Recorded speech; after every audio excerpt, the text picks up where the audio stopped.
बिस्मिल्लाहिर्रहमानिर्रहीम। सामीन मुकर्रम, आज हम जिस मौजू पर बात कर रहे हैं, आज का जो हमारा टॉपिक है, आज का जो हमारा उन्वान है, वो है कुरान ख़ानी के ऊपर।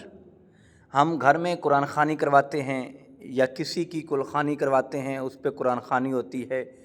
आज इस मसैल पे हम आपसे गुफ्तगू करने जा रहे हैं। आज हम आपको बताने जा रहे हैं, इंशाअल्लाह अज़ीज़, अगर आप इससे सुनेंगे तो इसका आपको बहुत बड़ा फ़ायदा होगा। तो देखें, सबसे पहली बात तो ये है कि हम आते हैं कुरान ख़ानी का मकसद क्या है।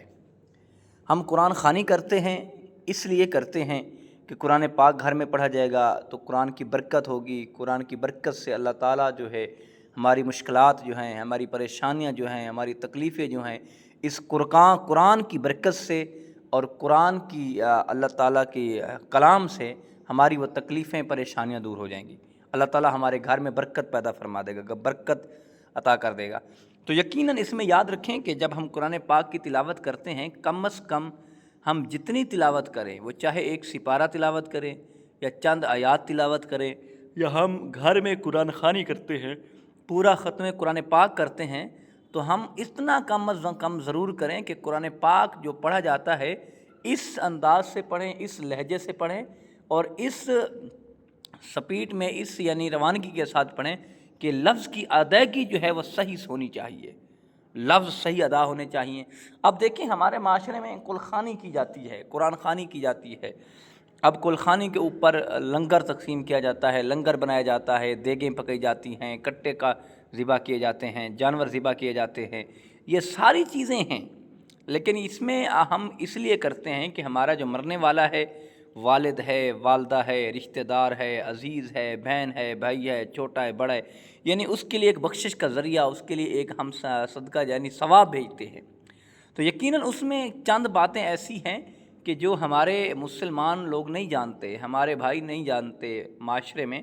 तो उसमें यकीनन याद रखें, जब आप कुलख़ानी करते हैं, कुरान ख़ानी करते हैं, मिसाल के तौर पर कुलख़ानी से हट कर आप खैरात करते हैं, रब के नाम की खैरात करते हैं, आप जानवर ज़िबा कर देते हैं या चंद देगें पका के तकसीम करते हैं, तो उसमें ये ना हो कि आप पैसे किसी से उधार लें, पैसे उधार ले लें, उधार लेने के बाद जी हम खुदा के नाम पे तकसीम कर रहे हैं। अब जी हमारा जो पैसा है वो हमारा सूद का पैसा है जी, हमने जानवर ज़िबा कर दिए हैं, हम खैरात कर रहे हैं, हम खुदा के रास्ते में दे रहे हैं। यार, खुदा के रास्ते में कम दें लेकिन अपनी हलाल कमाई से तो दें। आपको तो पता तो हो यार, मैंने ये हलाल कमाए हैं, मैंने मेहनत करके ये हलाल के पैसे हैं और इसे मैं ख़र्च कर रहा हूँ, कुलख़ानी के पैसे हैं यार, ये मेरे हलाल के हैं। अब किसी से उधार लेकर आप कुलख़ानी कर रहे हैं, अपने वालिद की, वालदा किसी की कुलख़ानी कर रहे हैं, वो बेचारा जिससे पैसे लिए हैं वो पीछे भाग रहा है, यार मेरे पैसे दे, आपके मेरे पास है नहीं।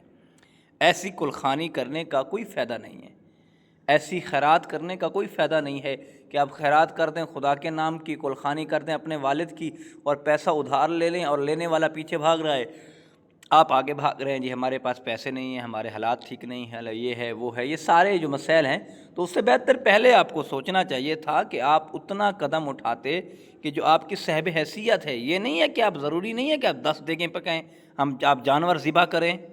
आप जो साहिब हैसियत हैं, आप जो ताकत रखते हैं, जो आपके पास है, आप एक देग बना लें, देग नहीं बना सकते, आप 1-2 किलो बना लें, किलो बनाकर तकसीम करके ख़त्म दिलवा कर आप तकसीम कर दें। यार, इतना तो कर सकते हैं ना हम।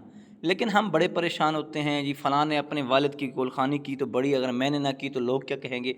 हम लोगों को देख रहे हैं, ख़र्चा कर रहे हैं उधार लेकर, लेकिन उसका कोई फ़ायदा नहीं होता, मरने वाले को कोई फ़ायदा नहीं पहुँचता, तो फ़ायदा क्या हुआ, वो तो हम ज़ाया कर रहे हैं। हम कुलख़ानी करें, खैरात करें, हम कुरान ख़ानी पे लंगर तकसीम करें, उतना करें यार जो हमें पता हो कि हम उतार सकेंगे, ये हमारा हलाल क्या है, हमारा अपना कमाया हुआ है। अल्लाह पाक अमल की तौफ़ीक दे।